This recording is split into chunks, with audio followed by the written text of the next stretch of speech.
Hello guys, അപ്പൊ നമ്മളിപ്പോ പോണത് കുക്കിനെ കൊണ്ടാക്കാനാണ് കേട്ടാ. എന്തിനാ കുക്കിനെ കൊണ്ടാക്കണേന്നല്ലേ, നമ്മൾ തിരുവനന്തപുരം പോവാണ്. അപ്പൊ നമ്മൾ 8 മണിയൊക്കെ ആയപ്പോ നമ്മുടെ തൃശ്ശൂർ എത്തി. അപ്പൊ നമ്മൾ പോണത് എങ്ങനെയാന്ന് വെച്ച് കഴിഞ്ഞാൽ KSRTC ബസ്സിലാണ് കേട്ടാ പോണേ. അങ്ങനെ 8:45 ബസ് 10 മണിയായിട്ട് ഇതുവരെ എത്തിയിട്ടില്ല കേട്ടാ. അതിന്റെ വിഷമണി ഇവരുടെ മുഖത്തൊക്കെ കാണാം. അങ്ങനെ 8:45 ബസ് എത്തിയത് ഏകദേശം 11 മണി സമയത്തൊക്കെയാണ് കേട്ടാ. ക്രിസ്മസിന്റെ പരിപാടിയായിട്ട് ബ്ലോക്ക് ആയാണ് കേട്ടാ നമ്മുടെ വണ്ടി ലേറ്റ് ആയി. അങ്ങനെ തൃശ്ശൂർ നമ്മൾ വണ്ടി എടുത്തു കേട്ടാ. നമ്മളല്ല, ഡ്രൈവർ വണ്ടി എടുത്തു. അങ്ങനെ വെക്കേഷൻ ആയതുകൊണ്ട് എങ്ങനെയെങ്കിലും പോവാന്ന് വെച്ചിട്ട് ഒറ്റ മൈൻഡിൽ ഇറങ്ങിയതാട്ടാ നമ്മള് തിരുവനന്തപുരത്തേക്ക്. പക്ഷെ ബസ് തെരഞ്ഞെടുത്തത് വല്ലാത്തൊരു അടിയായി. അത് പിന്നെയാണ് ഞങ്ങക്ക് മനസ്സിലായത്. അത് പറയാൻ കാരണം വേറെ കാരണമൊന്നല്ല കേട്ടാ, ഞങ്ങൾ ഇരുന്നിരുന്ന ആകെ വയ്യാണ്ടായി. അങ്ങനെ രാവിലെ ഒരു 6 മണിയായിട്ട് ഞങ്ങൾ വണ്ടിയിൽ തന്നെയാട്ടാ ഇരിക്കണം. അങ്ങനെ തിരുവനന്തപുരം എത്തിയപ്പോ ഞങ്ങൾ ഒരു 7 മണി സമയമൊക്കെ ആയിട്ടാ. രാത്രി പോയോണ്ട് പകുതി നേരം കുറങ്ങായിരുന്നു കേട്ടാ. രാവിലൊക്കെ ആണെങ്കിൽ തീരുമാനമായേനെ.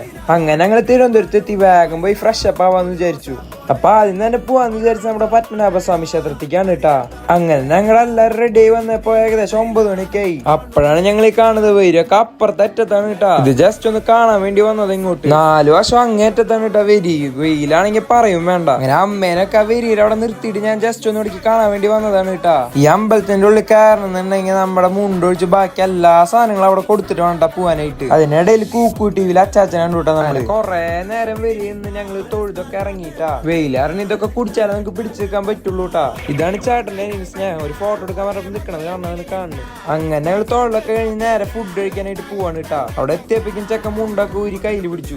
അപ്പൊ തിരുവനന്തപുരത്ത് ബാക്കി വിശേഷങ്ങൾ കാണാനായിട്ട് എല്ലാവരും ഇപ്പൊ ഫോളോ ചെയ്ത് വെച്ചോട്ടാ.